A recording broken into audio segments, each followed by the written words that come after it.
आला हज़रत फ़ाज़िल बरेलवी रहमतुल्लाह अलैह को ना फ़तवे की दुनिया का आदमी बना दिया गया है। क्या आला हज़रत फ़तवा देते थे, फ़तवा लिखते थे, फ़तवे की बात करते थे। फ़ाज़िल बरेलवी ने ना दीन सिर्फ पढ़ा पढ़ाया नहीं, आला हज़रत ने दीन चखा है, उसका जायका था। आला हज़रत पे दीन तारी होता था, कैफियत वाले शख्स थे, उनकी ज़िंदगी में अदब अदाब पाया जाता था। वो सोच वाले थे, दर्द वाले थे, कैफियत वाले थे। ज़रूरी तो नहीं कि सिर्फ आप बात से ही ताल्लुक़ रखें, जब तक किसी की ज़ात से ताल्लुक़ नहीं होता तो उसकी बात भी समझ में नहीं आती। हमारे यहाँ लोग कहते हैं सीधी सीधी जी वो ये कहते थे। वो भाई जब आपका ज़ात से ही ताल्लुक़ नहीं होगा तो बात आपकी समझ में कैसे आएगी। आप पढ़िए ना बुखारी शरीफ, हज़रत अब्दुल्लाह इब्न अब्बास पहले मुफस्सिर हैं उम्मत के। कैसे मुफस्सिर बने? तफसीर पढ़ के, हदीस पढ़ के नहीं, ज़ाते रिसालत से प्यार करके। फरमाते हैं कि रोज़ हज़रत बिलाल हबशी पानी रखते थे जब हुजूर बैतुल खला में जाते थे। वापिस हुजूर आते तो वज़ू करना होता हुजूर ने, तो जनाब बिलाल से मैंने एक दिन गुजारिश की कि आज मुझे नहीं इजाज़त देते पानी रखने की। तफसीर लिखने की बात नहीं कर रहे, वो सबक पढ़ाने की बात नहीं कर रहे, ज़ाते रिसालत का प्यार। हज़रत बिलाल ने मुझे इजाज़त दे दी। कहते हैं हुजूर वापस आए तो आके फरमाने लगे आज पानी किसने रखा है? उम्र कितनी, 10-12 साल या 14 साल। हुजूर से प्यार हो गया तो नबी करीम सल्लल्लाहु ताला अलैहि वसल्लम की बारगाह में ना पानी रखा। तो जब पानी रख के फारिग हुए तो हुजूर ने पूछा किसने रखा है? तो अर्ज़ की हुजूर इस जवान ने रखा है। गोया इश्क लगा सी खेडां खेड दी ते खेडां भुल गईयां। कहते हैं जी इसने रखा है पानी। तो रसूल करीम ने ना हाथ उठा दिए। आप समझें बात को, उन्होंने जिहाद नहीं किया, उन्होंने कोई ऐसा काम नहीं किया, सिर्फ हुजूर के लिए। कहते हैं तू खिदमत ही करता रहता है, तुम्हें पता ही नहीं खिदमत का सिला क्या है। पता ही नहीं खिदमत का सिला क्या है। पानी रखा, बुखारी पढ़ रहा हूं, मेरे रसूल करीम ने हाथ उठाए, कहा ऐ अल्लाह इसे दीन की समझ अता कर दे, दीन का फकीह बना दे। एक दिन पानी रखा, मुस्तफा ने दुआ की, उम्मत के सबसे बड़े मुफस्सिर कुरान बन गए। मुहद्दिस आज़म पाकिस्तान मौलाना सरदार अहमद साहब रहमतुल्लाह अलैह के पास ना एक बूढ़ी अम्मा अपना बेटा छोड़ गई। तो हज़रत साहब ने कुछ 2-4-5 महीने रखा। तो बाद में उसकी अम्मा को बुला के कहा कि भाई तू बेवा है, बेटा तेरा यतीम है, मैं नहीं चाहता कि इसका वक्त ज़ाया हो। ये पढ़ने पढ़ने वाला कोई नहीं, सारे नहीं भाई पढ़ने वाले होते। अब यहाँ उलमा बैठे हैं, मैं बेअदब भी ना हो जाऊँ। कुछ पूरे 8 साल लगा के भी आ जाते हैं, सनद भी उनके पास होती है। नाराज़ ना हो जाना, ये तो सब अच्छे लोग हैं। सनद होती है पर पता पुता कोई नहीं होता। ये आला हज़रत ने लिखी है बात। सनद होती है, पूरी डिग्री होती है, उस पर कई लोगों के साइन भी होते। तो बहुत सारे तालिब इल्म ऐसे होते हैं जो मदारस में कहते हैं मैं फ़ाज़िल फ़लाँ हूँ, लेकिन कोई शय पास। तो मौलाना सरदार अहमद साहब मुहद्दिस आज़म पाकिस्तान रहमतुल्लाह अलैह उस बूढ़ी को कहने लगे तेरा बेटा कुंद देना है, पढ़ना पढ़ाना इसने कुछ भी नहीं, तो यतीम बच्चा है, कल को तो कहेगी कि मेरे बेटे ने वक्त ज़ाया किया तो वापस ले जा। बूढ़ी अम्मा रोने लग गई, कहने लगी मैं पढ़ाने तो नहीं लाई थी, मैं तो आपको रब का वली समझती हूँ, मैं तो नौकरी कराने लाई थी, नौकरी। हज़रत अनस बिन मालिक कहते हैं मेरी अम्मा भी हुजूर की बारगाह में दे गई थी। हुजूर की बारगाह में ये नहीं कहा था कि या रसूलल्लाह पढ़ा दें, हाँ हाँ मैं जिम्मेदारी से बात कर रहा हूँ। ये नहीं कहा था हुजूर मुजाहिद बना दें, ये थोड़ी कहा था कि या रसूलल्लाह सल्लल्लाहु ताला अलैहि वसल्लम से मुफस्सिर, मुहद्दिस, मुहक्किक, मुफ्ती बना दें। हज़रत अनस की अम्मा कह गई थी सोनिया जब तक ये रहेगा ना आपकी नौकरी करेगा, ये घर के काम काज करेगा, ड्यूटी करेगा, हुजूर ये आपकी नौकरी करेगा। तो मेरे महबूब ने फिर दुआ कर दी, अल्लाह इसे बरकत अता फरमा। तुम समझता है खिदमत वाला खाली रह जाता है? जितना जायका खिदमत वाले को मिलता है, जो उसके नसीब में आता है, वो किसी का नसीब कहाँ भाई। हज़रत अनस कहते हैं हुजूर ने दुआ कर दी, बरकत की। मुझे तो खेती बाड़ी आती भी नहीं थी, पर लोगों के बाग में साल में 1 दफ़ा फल लगता था, मेरे बाग में 2 दफ़ा लगता था। हुजूर ने दुआ कर दी अल्लाह इसे औलाद दे। फरमाते हैं मेरे बेटे, मेरे पोते, मेरे नवासे, मेरी बेटियां, फरमाते हैं मैं जिंदा हूं और मेरी 100 औलादें मौजूद हैं। परेशान हो गया 100 सुन के कि बच्चे 2 ही अच्छे। 100 औलादे मेरी मौजूद हैं। हजरत अंस बिन मौलाना सरदार अहमद साहब के पास ना छोड़ गई बच्चा, कहने लगी हजरत जी मैं को पढ़ाने के लिए थोड़ा छोड़ गई हूँ, मैं तो इसलिए छोड़ के गई हूँ कि आप मेहरबानी करें, खिदमत कराएं। तो हजरत जी कहने लगे कोई ऐसा काम ही नहीं, खिदमत वाला क्या कराऊं। कहने लगी पट्ठे पवा लिया करो जी। हूँ लड़ पेंदे ने, कहने ने बच्चे काम कर दें मदरसे का। हालांकि अब कहाँ बच्चे काम करते हैं, अब तो गुजर गया दौर, अब तो बच्चे काम कराते हैं। अब बच्चे भी नाराज हो रहे हैं, घूर घूर के देख रहे हैं। सही पह रहा हूँ आपको, बच्चे काम कराते हैं, बच्चे कहाँ काम करते। कहने लगी ये चारा डाले करेगा आपकी भैंसों को। तो हजरत ने उसको कहा कि बीबी चारा मेरी भैंसों को डालने के लिए मैंने बंदा रखा हुआ है, तो तू जा ले जा। कहने लगी हाथ बांध के हुजूर मेहरबानी करें रख लें, चारा डालेगा। और पुत्र तवज्जो से चारा डालना हजरत की भैंसों को। रोने लगी। हजरत ने रख लिया, महीने का खर्चा भी देते। शाम को ना वो सारा दिन काम करता, शाम को आके पैरों में भी बैठ जाता, हजरत जी लाएं तेल थोड़ा सा, पैर ना दबा दूं। 8 साल साथ वाले पढ़ते रहे, ये बेचारा नौकरी करता रहा। मेरा रूप भी नहीं तो मेरा रंग भी नहीं, और मैनू यार मनान दा टंग भी नहीं। कभी कभी ना हजरत बिलाल हबशी फारग होते ना तो नबी पाक की बारगाह में अर्ज़ करते हुजूर कोई काम तो नहीं, सारे हो गए, हुजूर जाऊं ज़रा, चले जाते। एक दिन सलमान फ़ारसी कहने लगे या रसूलल्लाह ये बिलाल कहाँ जाता है। फरमाया जा देख के तो आ। हज़रत सलमान वापस आए तो आके रोने लगे, कहने लगे सोनिया जब यहाँ से जाता है ना तो जाके सैयदा फ़ातिमा की चक्की पीसनी शुरू कर देता, बीबी साहबा के काम करने लगता है, घर में जाके असनैन की ड्यूटी करता है, वहाँ भी काम यहाँ भी काम। वो चारा डालता रहा, उसने चारा डाला। हज़रत मुहद्दिस आदम की भैंसों को दस्तार फजीलत का वक्त आ गया, सारे पगड़ियाँ सजा के आ गए, आज दस्तार होगी। ये ना पीछे होके बैठ गया, चूँकि पढ़ा ही नहीं था तो दस्तार का है कि दस्तार तो उसकी जो पढ़ेगा, हमने तो पढ़ा ही नहीं, हमने तो यार पढ़ा, घर पढ़ा, ड्यूटी करी। हज़रत मुहद्दिस आदम रहमतुल्लाह अलैह के यहाँ जब ऐलान होने लगा ना कि अब दस्तार होगी, तो हज़रत ने पहला ऐलान उसका फरमाया। तो मजा वाला बंदा कपड़े भी कदी कदी बदलता है ना, वो कहता है जिस हाल में भी था मैं पलट के देखने लगा कि पढ़ा पढ़ाया तो है, कोई शय नहीं। तो ये माजरा क्या है, पीछे से उठ के आए तो कहते हैं बाकियों की दस्तार किसी आलिम ने की, किसी सूफ़ी ने की, लेकिन ये भैंसों को चारा डालने वाला जब आया तो मुहद्दिस आदम ने फरमाया पगड़ी के बाल को कोई हाथ ना लगाए, ये सारी दस्तार मैंने करनी है। और फरमाते हैं हज़रत बाल भी देते जाते थे और आंसू भी बहाते जाते थे, माथा भी चूमते थे, और फरमाते थे दस्तार के बाद चला तो नहीं जाएगा यार, मुझे तो इबादत भी नहीं रह गई, मुझे तो चाबियों को भी नहीं पता कौन सी कहाँ रहती है, जाएगा तो नहीं तू। तो रो पड़ा, कहने लगा सोनिया जाए तो वो जिसके पल्ले कुछ है हो, आता जाता तो है कुछ नहीं, मुझे किसने रखना है, मैंने कहाँ जाना है, इधर कहाँ तो इधर ही रहूँगा। वो उस तालिब इल्म के सारे उस्ताद भाई कहते हैं उसने दस्तार कराई, पढ़ा पढ़ाया कुछ नहीं, पर जो मसला अड़ जाता था ना, वो जो अड़ जाता था ना, वो जाके उससे पूछते थे तो किताबें खोलने की ज़रूरत नहीं पड़ती थी। लोग समझते हैं कि खाली आप बातें करेंगे और खाली दलीलें देंगे, और यारो ये जो गुलामी है ना, गुलामी, मौलाना अमजद अली साहब आज़मी रहमतुल्लाह अलैह फरमाते हैं यकदम आला हजरत का दरवाज़ा खुला, ये भी मेरे आला हजरत की ज़िंदगी है, इसे भी देखो, यकदम दरवाज़ा खुला तो बूढ़े इमाम के पैरों में जूता कोई नहीं, और आला हजरत सर पट दौड़े।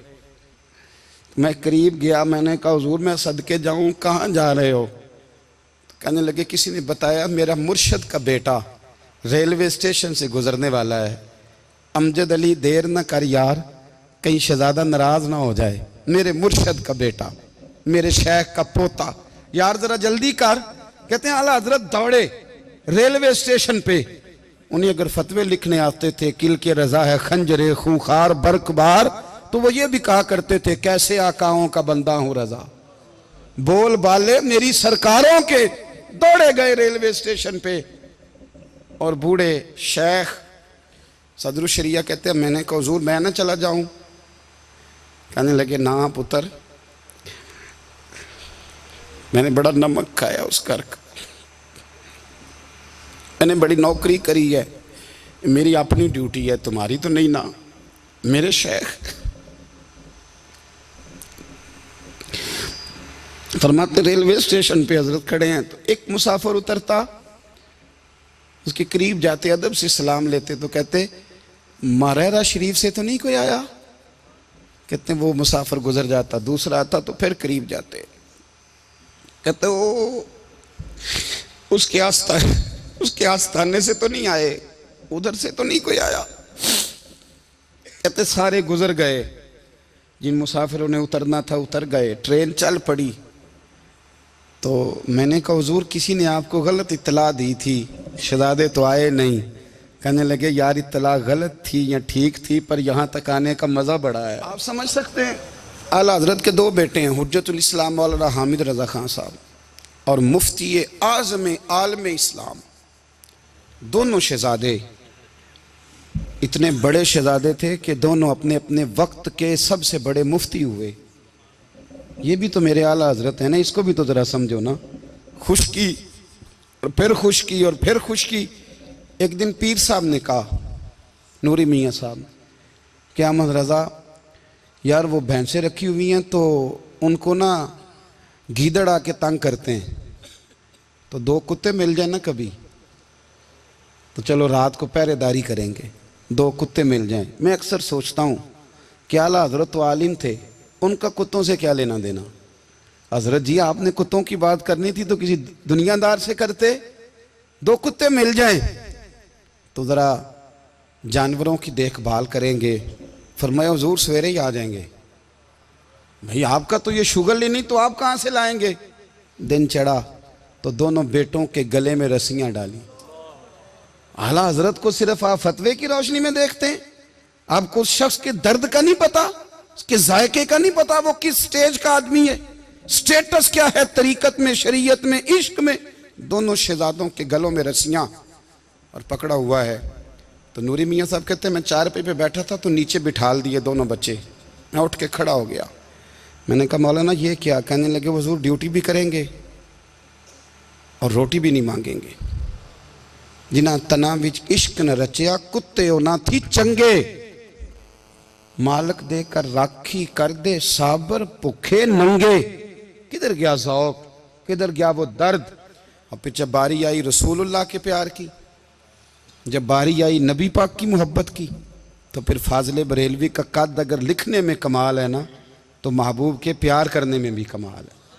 उन्होंने ना सारी ज़िंदगी, यानी सारी ज़िंदगी ये कह के गुजार दी कि इश्क तेरे सदके जलने से छुटे सस्ते, जो आग बुझा देगी वो आग लगाई है।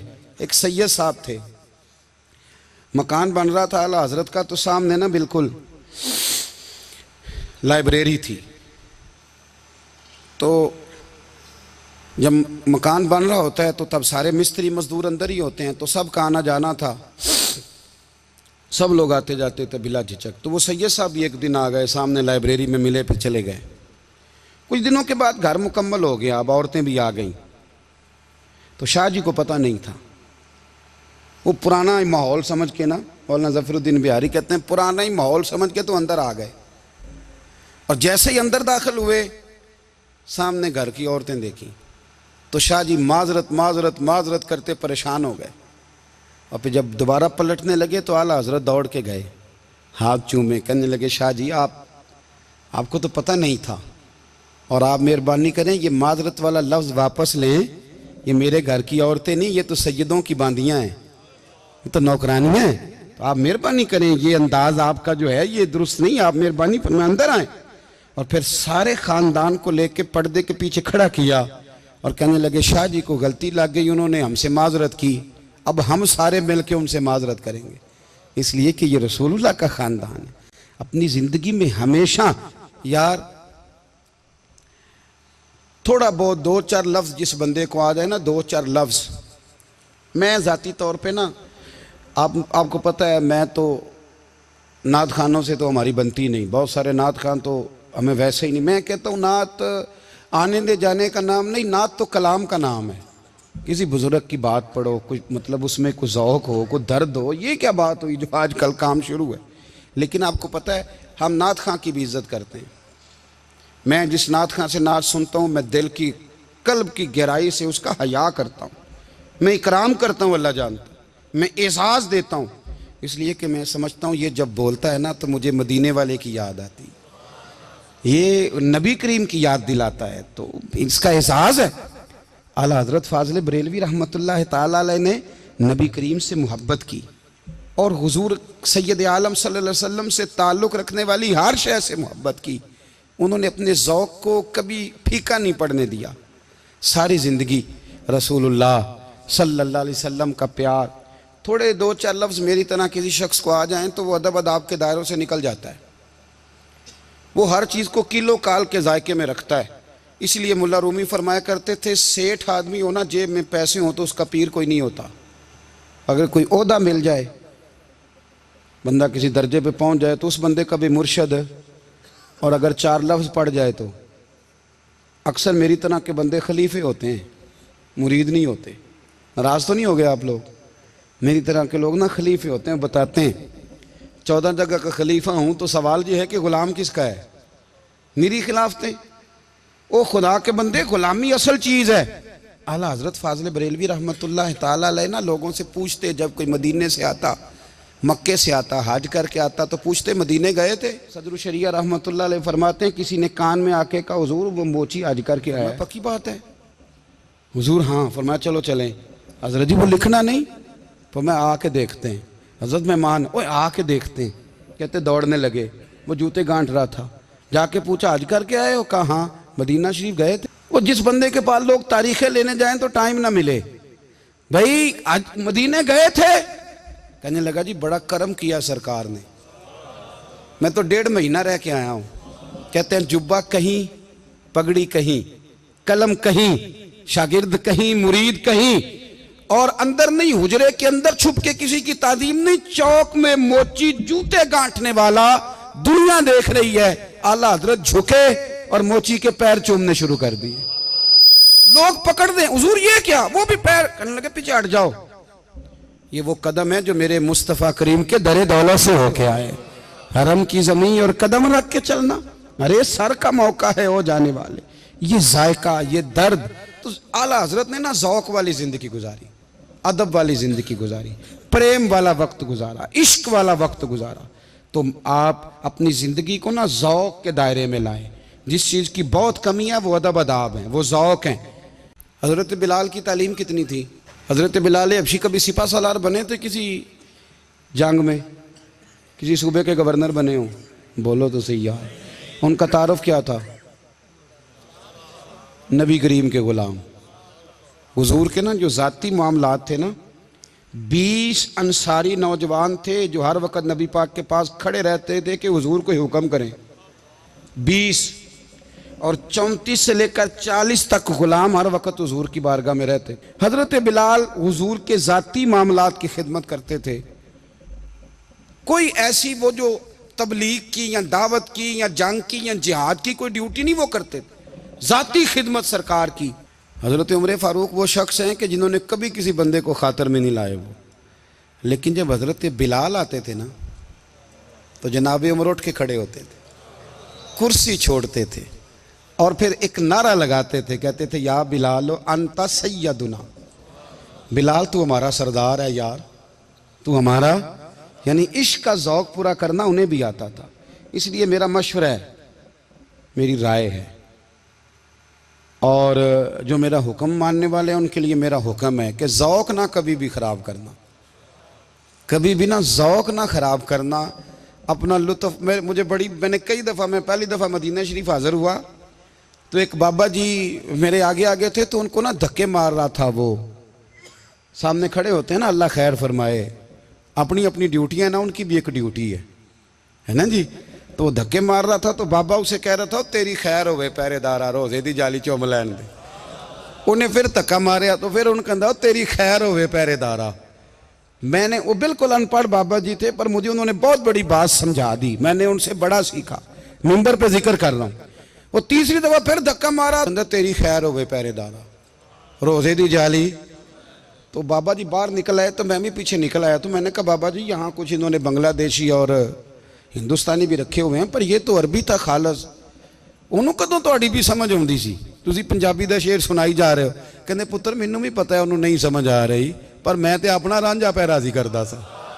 मानू पता है उन्होंने कहा ओ यार असी रांझा भी तो राजी करना है कि नहीं, कि सारी जिंदगी किलो काल के झगड़े में पड़े रहना। ऐ इश्क तेरे सदके जलने से छुटे सस्ते, जो आग बुझा देगी वो।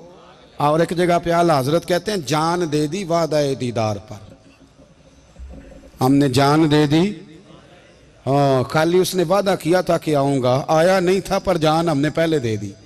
तो इसलिए ना ज़ौक़ शौक़ प्यार वारफ्तगी मोहब्बत असातिज़ा के लिए, बुज़ुर्गों के लिए, उलमा के लिए, मशाइख के लिए, बड़ों के लिए ना ज़ौक़ ना कभी ख़राब होने पाए। अल्लाह आपको सलामत रखे। और कुछ दुआएं मैंने दे दी हैं, कुछ अल्लाह जानता है मेरे दिल में हैं, वो मैं देता रहता हूँ। अल्लाह आपको हमेशा शाद व आबाद फरमाए।